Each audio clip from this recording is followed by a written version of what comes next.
Bonjour à tous les amis, bienvenue dans ce nouveau format de vidéo où on va deviner les produits hardware de tes youtubeurs et streamers préférés. Pour ce premier épisode, quels sont les produits présents dans le setup de Maxime Biagui? Vous le connaissez sûrement, streamer, youtubeur, gamer, on va donc deviner tous les produits hardware qu'il utilise. Je vous souhaite donc la bienvenue dans ce premier épisode de Devine les produits hardware de Maxime Biagui. Non,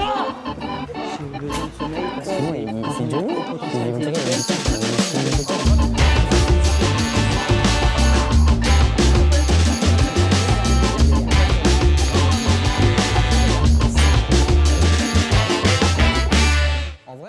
L'objectif est simple, on va devoir trouver pour chaque composant celui que utilise réellement Maxime dans son setup. Et bien sûr, à chaque fois, on aura un petit indice qui pourra légèrement nous aiguiller afin de trouver le bon produit. Et bien sûr, en fin de vidéo, on fera le reveal final avec toutes les réponses pour voir si je m'en suis bien sorti ou pas. D'ailleurs, toi aussi, tu peux participer en même temps que moi, n'hésite pas à mettre ton score en commentaire, on va voir si tu fais mieux que moi. Et aussi, en description, vous pourrez retrouver tous les liens des composants qu'on va essayer de deviner dans cette vidéo, donc n'hésitez pas à aller voir ça si le setup de Maxime Biagui vous intéresse. Allez, c'est parti, on commence tout de suite avec le premier composant.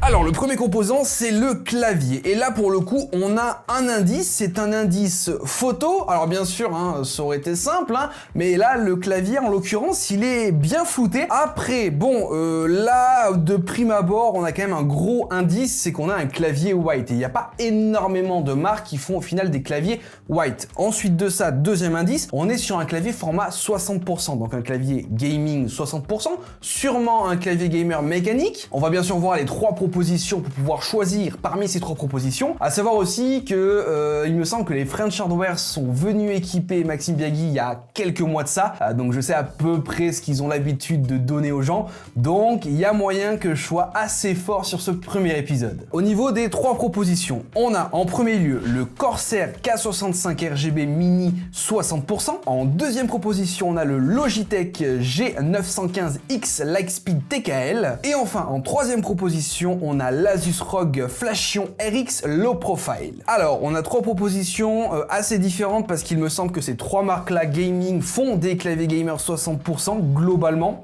Après, là, peut-être qu'on a un indice via le titre, hein, parce que effectivement, dans les trois propositions, il y a seulement le Corsair dans lequel c'est marqué 60%. Je sais que Corsair font des claviers white, mais il n'y en a pas beaucoup. Pour moi, j'éliminerai directement le clavier gamer de chez Logitech. C'est pour moi pas celui-là. Après, là, du coup, je vais hésiter entre le Corsair et l'Asus ROG. Je sais que les French Hardware aiment beaucoup bosser avec la marque Asus, donc pour ce premier produit, je vais partir sur l'Asus ROG Flashion RX Low Profile. On passe donc au deuxième produit.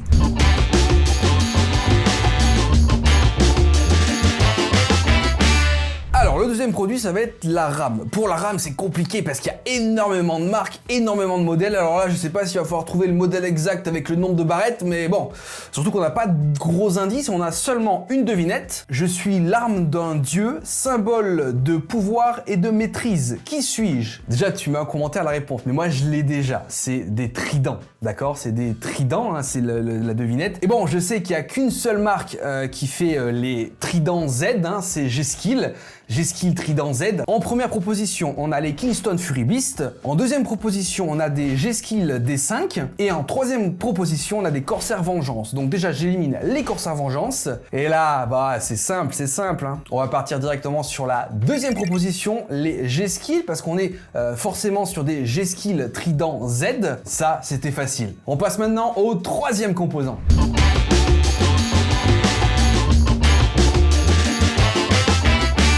Alors pour le troisième composant, on va parler de l'écran et là pour le coup on a un indice vidéo. On va voir ça. 4K 240 Hz. Je suis obligé d'être fort au jeu vidéo maintenant. Il coûte combien l'écran? 1600 euros. Non. On va se le remettre là, j'ai bien entendu. 4K 240 Hz. Je suis obligé d'être fort au jeu vidéo maintenant. Il coûte combien l'écran? 1600 euros. Non. Ok, on serait sur un écran 4K 240 Hz à 1600 euros. Il n'y en a pas beaucoup des comme ça. Donc on a trois propositions sur Amazon principalement. Donc on a un moniteur de chez Asus. En deuxième proposition, on a un moniteur de chez Alienware. Et en troisième proposition, on a un moniteur capteurs de chez Samsung. Alors là, globalement, j'ai déjà ma petite idée, hein. Bon, après, ce sont 3 marques qui coûtent assez cher au niveau des écrans gaming. Là, pour le coup, j'aurais tendance à directement éliminer l'écran de chez Alienware parce qu'Alienware ne fait pas des écrans à 1600 €, en tout cas pour le gaming, en format du coup classique, 27 pouces. Mon choix se porterait soit donc sur l'écran de chez Asus, soit chez l'écran de chez Samsung, parce qu'on est sur l'Odyssey OLED. Donc un écran OLED, c'est un écran voilà, qui a une dalle assez chère de base. Donc je pense que je vais partir sur la proposition numéro 3, donc l'écran de chez Samsung, l'écran OLED. Allez, on passe au 4e composant.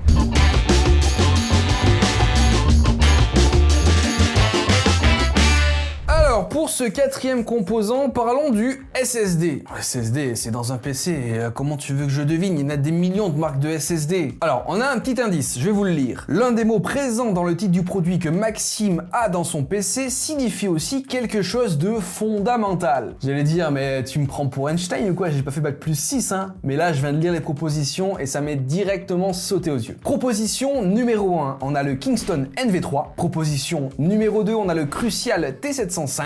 Et enfin, proposition numéro 3, on a un SSD de chez Lexar. Alors déjà, le SSD de chez Lexar, on va l'éliminer. Je pense pas que les French Hardware auraient mis un SSD comme ça dans ce PC-là. Et bien sûr, si on prend en compte l'indice, qu'est-ce qui est fondamental? Quel mot ressemble à fondamental? Ben, c'est Crucial. Et je sais que Crucial est l'une des marques les plus utilisées en termes de SSD dans les PC gamers. Mais là, encore une fois, c'est trop facile, je vais avoir tout juste. Je choisis la proposition 2, le Crucial T705. On passe donc au 5e produit.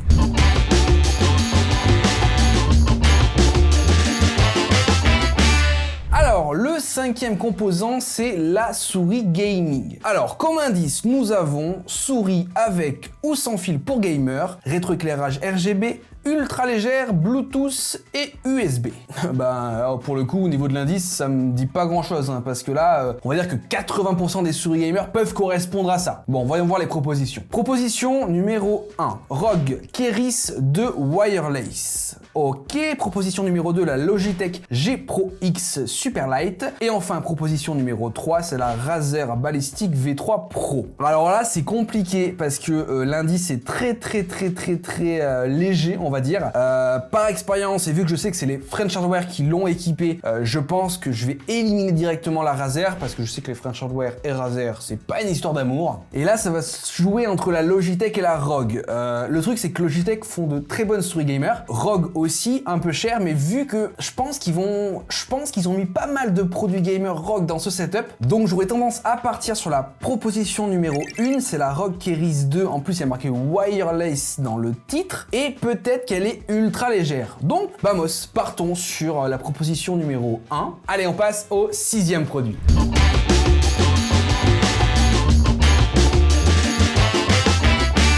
Alors, le 6e produit, c'est un casque gaming, et là, on a un indice photo.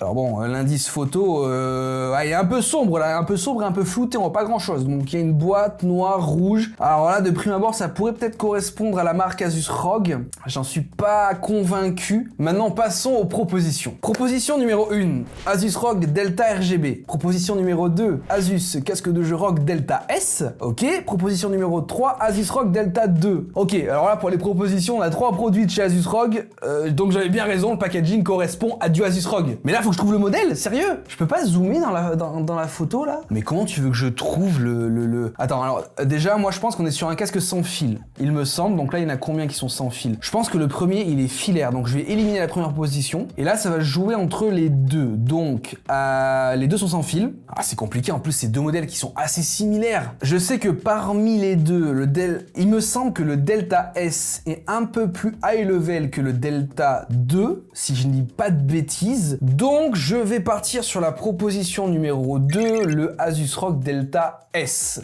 On va voir à la fin de la vidéo, soit je me suis complètement planté, soit j'ai tout juste. On verra si je fais un sans faute, et si vous aussi, vous avez fait un sans faute. Bon, on passe maintenant au composant bonus.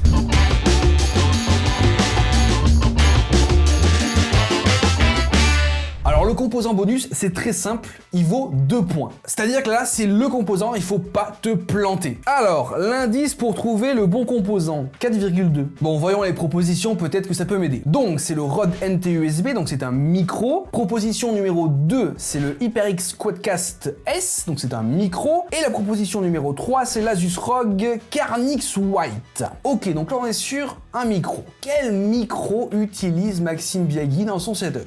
4,2, mais en quoi 4,2 ça va m'aider? Je ne sais pas. Après là, j'ai un indice au niveau de la marque, on va dire que ce setup a l'air de s'orienter sur la marque Asus ROG. Donc potentiellement, on partirait sur la 3e proposition qui est l'Asus ROG Carnix White. Mais est-ce que c'est un piège ou pas? Bah en tout cas, si c'est un piège, je serais tombé dedans parce que je vais choisir la 3e proposition, le micro de chez Asus ROG. Bon, on va passer maintenant au moment fatidique, c'est-à-dire au grand reveal et à la correction. Est-ce que j'ai eu tout juste? Est-ce que je me suis complètement planté? Vous aussi, si vous avez joué, est-ce que vous avez un bon score ou pas? Je vous rappelle qu'en description, vous avez le lien de tous les produits qu'on a parlé, qu'on a évoqués directement dans cette vidéo. N'hésitez pas à aller les voir si ça peut vous intéresser. Et on passe tout de suite au grand reveal.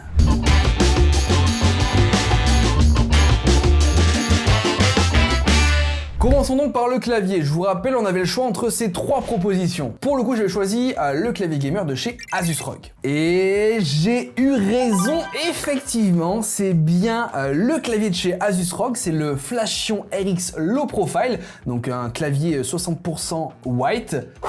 Allez, on démarre avec 1 point. On poursuit donc avec le 2e composant qui était la RAM. On avait ces 3 propositions-là. On avait un indice assez évident, l'arme d'un dieu, etc. Le trident, pourquoi pas. Donc ça part chez G-Skill. En tout cas, moi, j'avais choisi les G-Skill. Kingston Fury Beast White. Sérieux? Kingston Fury Beast White? Alors là, je suis pas d'accord, hein. Pour moi, je suis pas d'accord. L'indice était très clair, hein. L'arme d'un dieu, trident, G-Skill trident. Alors je me suis fait bait. Ah, là, pour le coup, j'ai pas le point. C'est dommage. Mais je pense que vous aussi, vous êtes tombé dans le panneau. On passe maintenant au 3e produit. Je vous rappelle, c'était l'écran à 1600 €. On avait le choix entre un écran Asus ROG, un écran Samsung et enfin un écran Alienware. Et moi, j'avais choisi l'écran de chez Samsung parce que c'était une dalle OLED, donc je me disais c'était cher, etc. Voyons voir au niveau de la correction, qu'est-ce que ça donne. Aïe, j'ai hésité. Ah mais oui, j'ai pas vu. C'était l'Asus, l'écran de chez Asus ROG qui lui aussi était OLED. J'ai pas été assez attentif. J'aurais dû mieux lire la description du produit. Effectivement, je me suis planté à ce niveau-là. C'est compliqué là, où on a fait 3 corrections et j'ai qu'un point pour l'instant. C'est galère, hein. On passe maintenant au 4e produit. C'était le SSD. On avait le choix entre ces 3 propositions. Moi, pour le coup, j'avais choisi le SSD chez Crucial, hein, c'était assez évident pour moi. Bon, bah là pour le coup, j'ai raison, effectivement, il s'agit du Crucial T705, donc... Enfin, on passe à 2 points. 2 points sur 4, c'est pas génial, mais je m'en sors pas mal. On poursuit avec la souris, le 5e composant. On avait le choix entre ces 3 propositions. Pour le coup, moi j'avais éliminé directement la Razer et j'étais parti sur la souris gamer de chez Asus ROG. Voyons voir si j'ai eu juste ou pas. Ok, parfait. Un 3e point pour Solotech. Effectivement, c'est bien la ROG Keris 2 Wireless qui est présent dans le setup de Maxime Biagui. Bon, c'est un peu avec galère que je continue, mais sur 5 produits, j'ai que 3 points. On poursuit avec le casque. On avait ces 3 propositions de chez Asus ROG, donc assez compliqué. On avait un indice photo, mais bon, c'est pas évident. Pour le coup, moi, j'avais choisi le ROG Delta S. Est-ce que j'ai eu juste ou pas? Alors là, c'est un coup de bol. Là, c'est un coup de bol, effectivement. J'ai eu juste, c'était bien le ROG Delta S et j'avais eu raison, il me semble, que du coup, ce produit-là, par rapport à celui qui était juste avant, elle était un peu plus premium, donc un point de plus pour moi. Bon, pour le coup, sur 6, on a 4 points. C'est plus de la moyenne déjà, c'est pas mal. Je sais pas vous à combien vous en êtes, mais moi je m'en sors bien. Et on passe maintenant au composant bonus. C'était un micro, on avait le choix entre ces 3 propositions là. Moi j'étais resté dans le style du setup, donc Asus ROG, j'avais choisi celui-là. Voyons voir si j'ai eu juste ou pas. Et ouais, composant bonus, je gagne les 2 points parce qu'effectivement c'est bien l'Asus ROG au niveau du micro. Franchement, jusque là, on est plutôt pas mal. Donc au final, sur 8 points, parce qu'effectivement le composant bonus vaut 2 de points. J'aurais gagné 6 points. C'est vraiment pas mal du tout. Je me suis trompé sur 2-3 produits. Alors, c'était pas évident. Donc, je sais pas, vous, qu'est-ce que vous avez fait? N'hésitez pas à me donner vos scores en commentaire. Mais moi, franchement, le setup de Maxime Biaggi, je m'en suis bien sorti. Je me suis pas trop trompé. Je vous montre donc en globalité à quoi ressemble le setup gamer de Maxime Biaggi. Au final, un setup assez sympathique pour le stream, pour le gaming, pour YouTube. Franchement, il a des produits assez intéressants, de qualité. Franchement, jusque-là, on est plutôt pas mal. Bon, son PC gamer, effectivement, hein, il a été fourni par les French Hardware. Donc, on est normalement sur un PC gamer ultra puissant et de qualité. Franchement, GG à toi, Maxime Biaggi, parce que t'as un setup gamer plutôt intéressant. Alors, les amis, quel est votre score? N'hésitez pas à me le mettre dans les commentaires. Moi, je m'en suis sorti plutôt pas mal. J'espère que ce format de vidéo vous aura plu. J'espère que vous aimerez en avoir d'autres épisodes. N'hésitez pas à me mettre en commentaire des noms de youtubeurs, de streamers que vous verrez bien pour ce genre de vidéo dans lequel on devine les setups des streamers youtubeurs. Bref, aujourd'hui c'était le tour de Maxime Biaggi. J'espère que cette vidéo vous aura plu. N'hésitez pas à mettre votre meilleur like, votre meilleur commentaire. En tout cas, moi, je vous dis à plus dans de prochaines vidéos. Allez, ciao tout le monde!